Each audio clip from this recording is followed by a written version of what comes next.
How to check things you bought on Roblox. Hello everyone, welcome to this channel. I'm here to help you out today. So without any delay, let's get started. So first of all, launch the Roblox application on your device.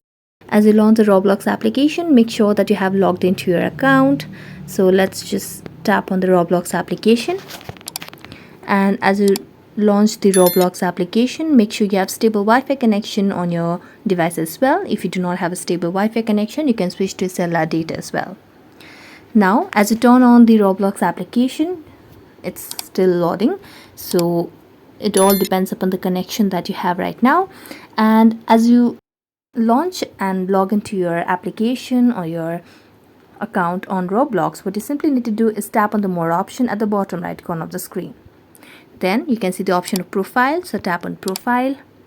And you just need to swipe up, and here you'll be able to see the option of view full profile at the bottom of the screen.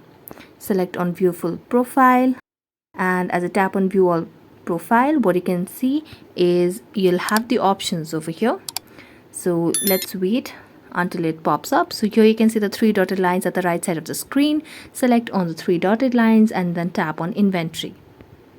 As I tap on inventory, it will take us a new page where you can see all the things that you have bought or something that you have bought on free or something like that. You can also select on subcategory and select for each option. So that's it. Thank you so much for watching this video. See you next time.